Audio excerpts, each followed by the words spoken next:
I funded my sister's wedding, yet she excluded me saying I didn't fit the vibe. But when the venue canceled last minute, her smile vanished, and she realized the truth. Can you imagine pouring your heart, your sweat, your money into making your sister's dream wedding a reality, only to discover, not through a conversation, not even a letter, but through a social media post, that you weren't even invited? That's right. My own sister excluded me from her wedding, the one I was paying for.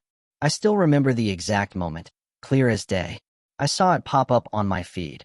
A beautifully designed invitation card, embossed with gold, artfully placed on white satin fabric. The caption, dripping with excitement, read, "The countdown begins. Can't wait to celebrate with all my loved ones on the most special day of my life." All her loved ones. But not me. My first thought, honestly, was mistake. Surely, my invite was just in the mail, right? Or maybe she just hadn't gotten around to telling me yet. Because for the past 6 months, I had practically lived to make sure her dream wedding actually happened. I paid the venue deposit when she and her fiancé were short on cash. I covered the catering advance when even my parents hesitated. I even handed her cash for her dress, a dress I hadn't even seen, by the way. I was all in. My stomach started to twist as I scrolled through the comments. Friends, relatives, colleagues, everyone was gushing about how excited they were. Someone even joked about how exclusive the guest list must be. Exclusive. That's when the sick feeling really started to creep in. I sent her a message. Nothing dramatic, just, "Hey, saw the post. Never got my invite. Did it get lost?" I stared at my phone, waiting for those 3 little dots to appear. They didn't. An hour passed. Then 2.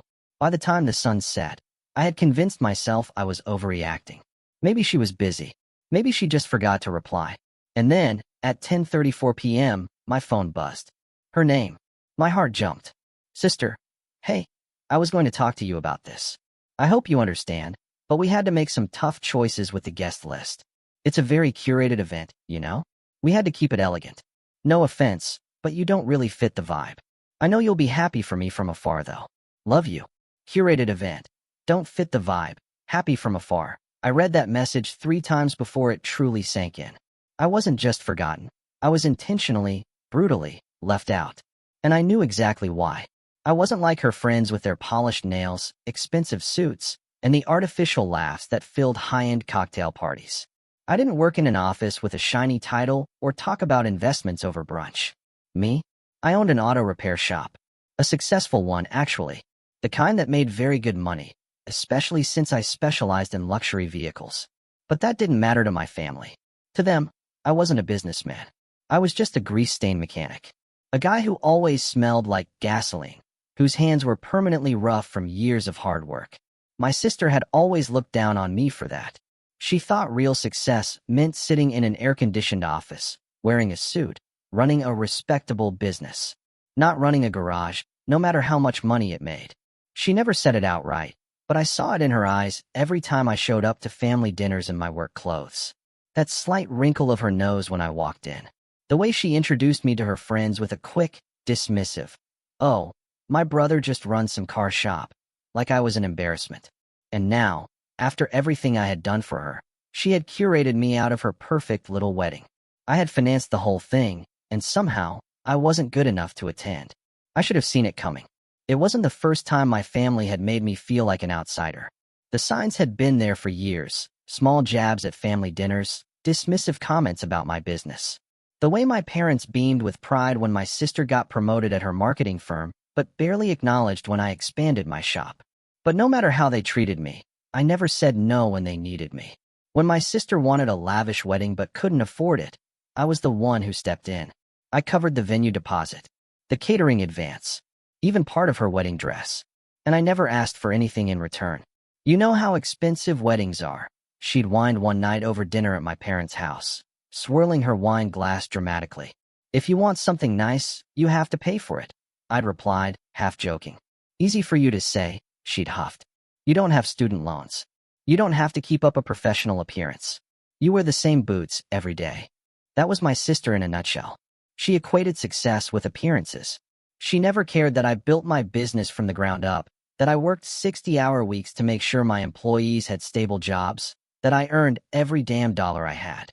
To her, I was just the guy with oil-stained hands and working-class problems. But I still helped. When she and her fiancé came up short, I wired the money without hesitation. I told myself it was for family, that I wasn't doing it for recognition. Yet here I was, not even worthy of an invitation. The night I read her message, I didn't sleep. I kept going over every moment of the past few months, trying to pinpoint when exactly she decided I wasn't good enough to be seen at her wedding. Was it when I showed up to a family gathering straight from the shop, still in my uniform? Was it when she introduced me to her fancy friends as my brother, he works with cars, like I was some random guy changing tires on the street? Or had she always thought of me this way? The next morning, I drove to my parents' house. I didn't announce myself. I wanted to hear what they'd say when they weren't expecting me. As soon as I stepped inside, I heard my mother's voice from the kitchen. "Well, you know how he is," she was saying, her tone laced with that same quiet disappointment I had grown used to. "I just don't want him embarrassing me," my sister replied. "It's going to be a sophisticated event. I can't have him showing up looking like he just crawled out from under a car." I clenched my jaw. "He's family," my dad mumbled, but his voice lacked conviction. "Exactly. And he should understand that this isn't about him," my sister snapped. "I don't need him there making people uncomfortable. He doesn't belong in that kind of setting." I had heard enough. I pushed the door open, stepping into the kitchen. My sister went pale when she saw me. My mother quickly busied herself with stirring something that didn't need stirring. "So that's how you see me?" I asked, my voice calm. My sister hesitated before straightening her shoulders. "Don't take it personally. It's just not your kind of crowd." "My kind of crowd?" I echoed, crossing my arms. "Come on. You know what I mean," she huffed. "Everyone there is from the corporate world. Lawyers, executives, people who actually network. You don't have anything in common with them." "Right. Because I don't sit in an office and push paper all day, I must be too dumb to hold a conversation," I said, a bitter edge entering my tone. "I never said that," she said quickly, but her face gave her away. My mother sighed. "Sweetheart, it's just a different kind of event. You have to admit, you do come off a little rough sometimes. You're always in those work clothes, and you don't carry yourself the way her guests do." "I own a business," I said, keeping my voice steady. "I make more money than half of those sophisticated people you're inviting. But because I don't wear a suit every day, I'm not good enough." My sister groaned. "It's not about money, it's about image. Look, you helped a lot with the wedding, and I appreciate it. But this is my day. I need everything to be perfect. I just don't think you'd fit in there." It was the truth.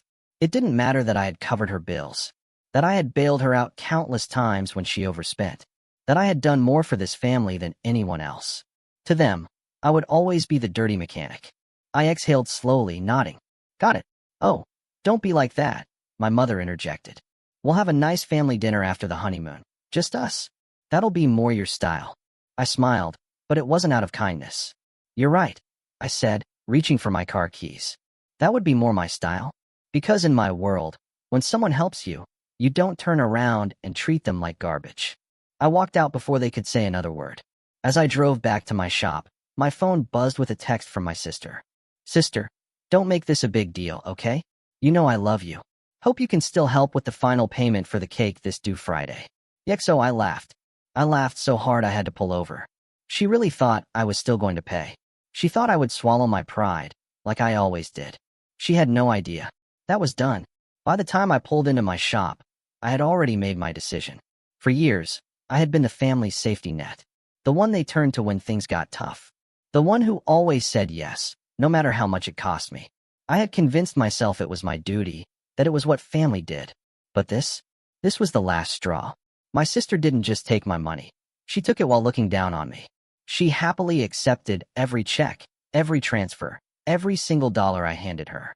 But when it came time to acknowledge me in front of her fancy friends, I suddenly wasn't good enough. And yet, she still had the audacity to text me about paying for her wedding cake like nothing had happened. I had been played for a fool. Not anymore. I texted her back. "Me, sorry. I wouldn't want to embarrass you by being associated with your wedding. I'm sure you'll figure it out without me. Good luck." No emojis. No fake kindness. Just a clear message. Not even 5 minutes passed before she called. I let it go to voicemail. She called again. Then my mother. Then my father. By the time I closed up shop that night, I had 12 missed calls.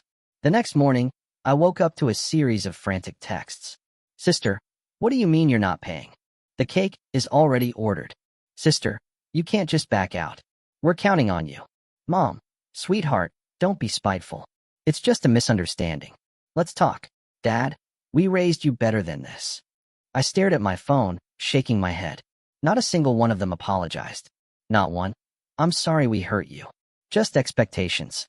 Just the assumption that I would keep playing my role. I called my sister. She picked up on the first ring. Oh my God, finally. Listen, I don't know what's gotten into you, but you're acting crazy. You already agreed to pay. So I changed my mind. I cut in. Silence. What? I changed my mind. I repeated slowly, letting it sink in. I'm not paying another dime. You'll have to figure it out yourself. Are you serious right now? She screeched. You're really going to betray me like this? I laughed. Screw you over, you mean?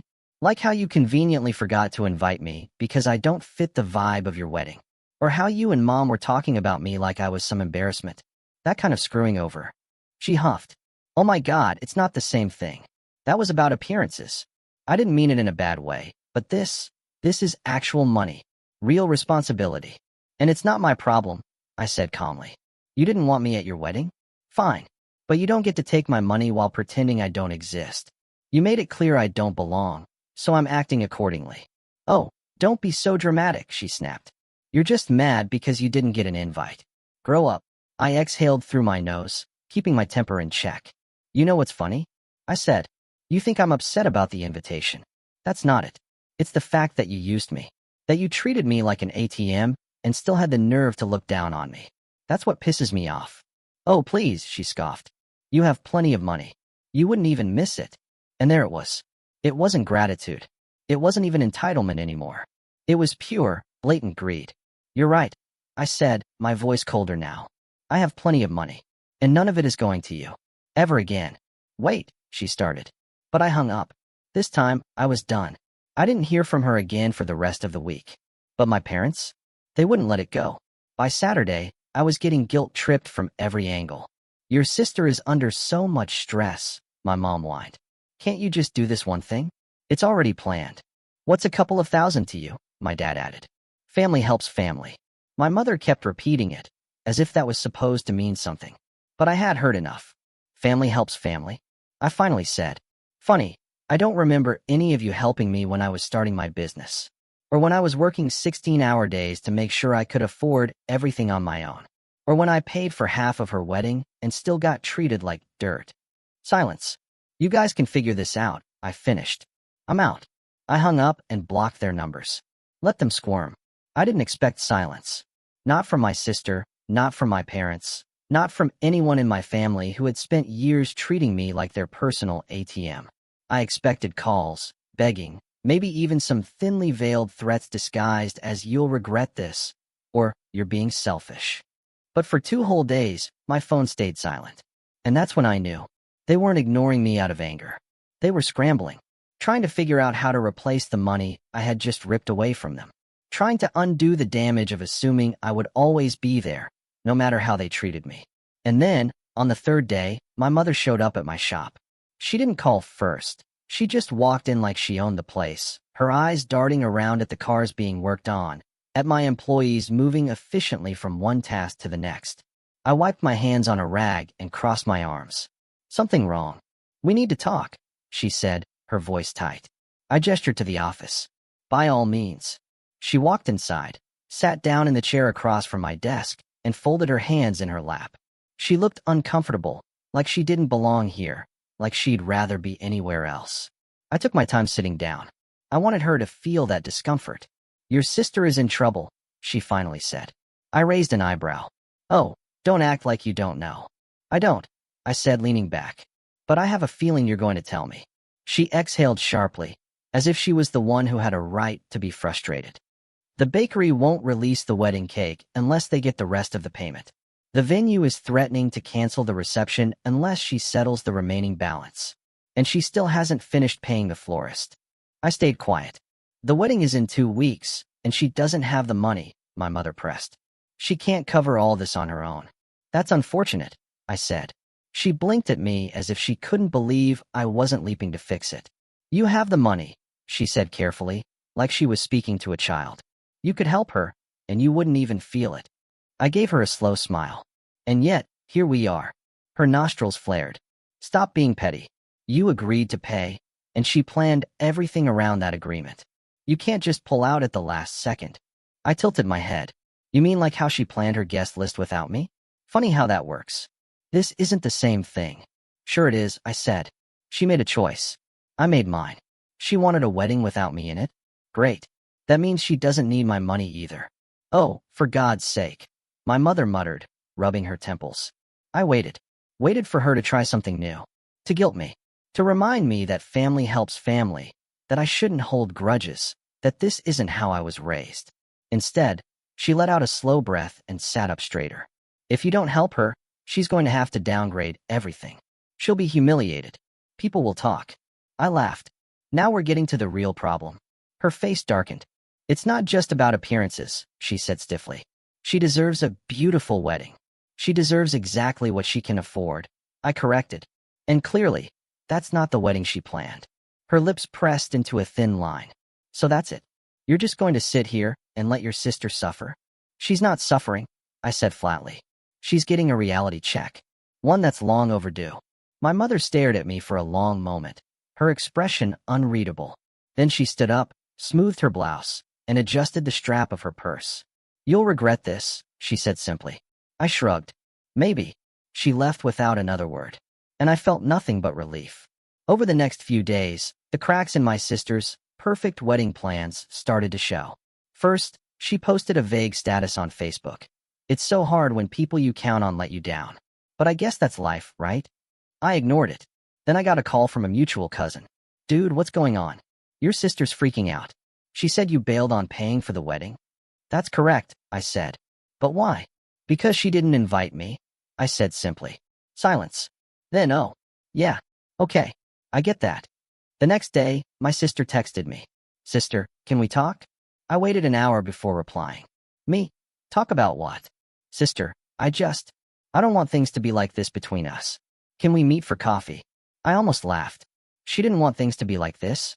The same sister who had deliberately excluded me from the most important day of her life because I didn't fit her image? No, she didn't want things to be like this because it was inconvenient for her.